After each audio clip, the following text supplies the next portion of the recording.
the present time, I think this is his moment. First of all, we're completely fractured in this country between religious and irreligious and blue state and red state, and we can't seem to even talk about things together. And this is a man who can do it.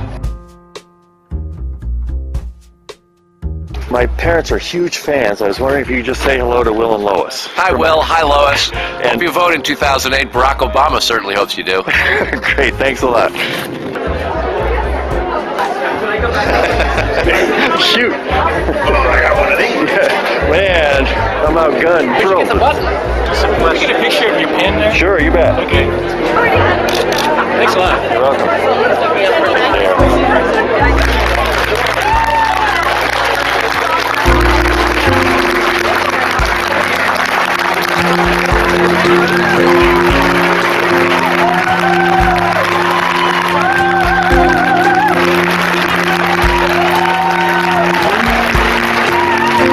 Welcome to Portsmouth, the author of the best-selling book, The Audacity of Hope, Senator Barack Obama.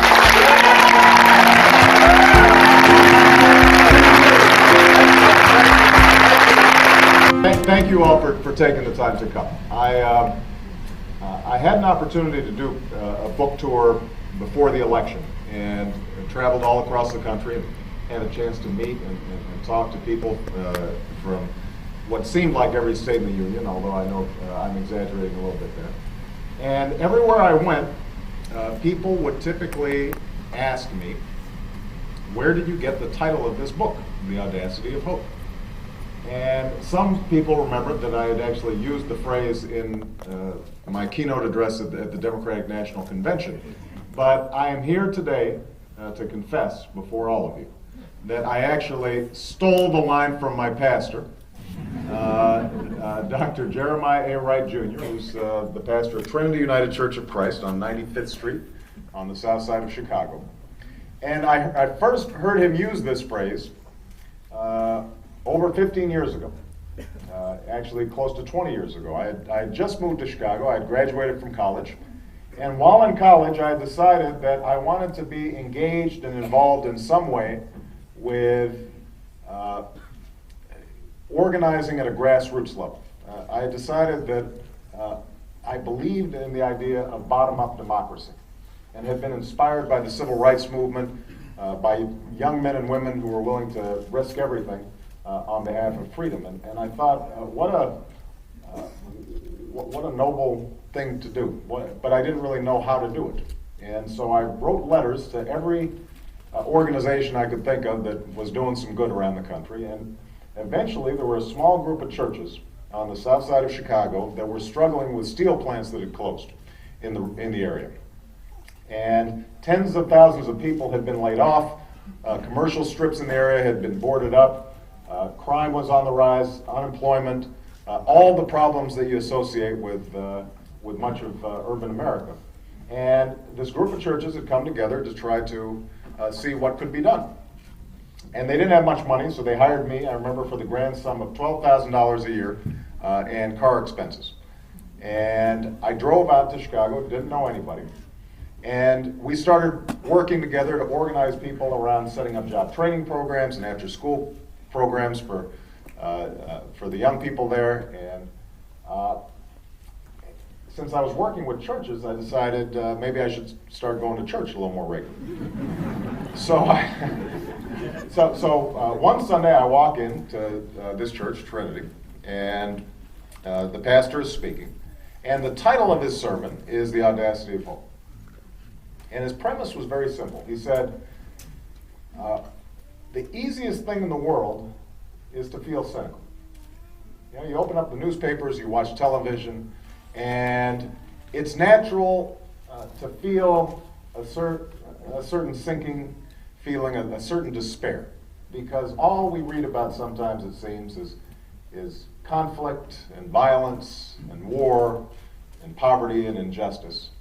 And the temptation for all of us then is to say that the world is what it is, that it can't change much, that it's not worth it for us to put ourselves out there and imagine something different. The best that we can do is to draw a circle around ourselves and protect ourselves from some of these outside influences and try to tend to our own private lives and make sure our children are safe. But we can't expect that we can actually make a difference. And what my pastor said was, what's hard, what's bold, what requires risk, what's truly audacious is to believe that something different is possible, to hope, to aspire to change, and to have the imagination to believe that we can create a better world and a better country and a better community. And I loved that idea. I loved it for myself because I thought that in my own life, to be able to look at reality and the world squarely, and to not ignore injustice, and not ignore racism, and not ignore poverty, but to face it squarely, but then still to insist that I could do something about it, was a pretty good motto, a pretty good way to go about living your life. But what I also loved about it was I thought that phrase, the audacity of hope, captured something essential about the character of America.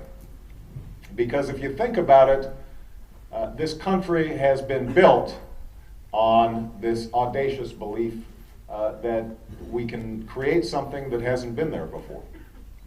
Starting with 13 ragtag colonies who decide to get together and say, we're going to overthrow the most powerful empire on earth. And not only that, but we're going to start our own government of and by and for the people.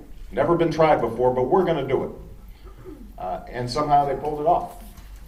And then they formed this charter, the Constitution, and in the midst of it was the original sin of slavery. And some people said, well, there's not much you can do about that. That's sort of how the economy in the South works. It would tear us asunder. But there were a bunch of people who said, no, that's not good enough. We can imagine a situation in which we have a more perfected union. And as a consequence, people were willing to march and fight and organize and mobilize and dream until ultimately that more perfected union came about.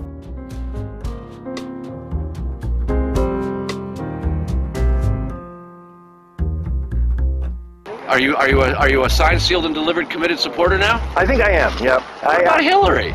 Well, it's sad about Hillary. It wasn't her time, and I think she'll stay in the Senate. I think she's going to be relieved that there's an excuse not to run. And it'll be great. They'll be great together. You know, she'll run the Congress, he'll run the presidency and talk to the people, and it'll just be fabulous. Thank you. Videoing the videoing. There we go. Oh, I love it. How many have you sold? Just a few. Barack Obama buttons. I'd sell more if everybody took a picture of one. Who knows what will unfold, but it's possible things will be remembered here, you know. Barack Obama's first appearance in New Hampshire as a potential candidate. This is Len Edgerly for the Mile High Pod Chronicles. Have a great day.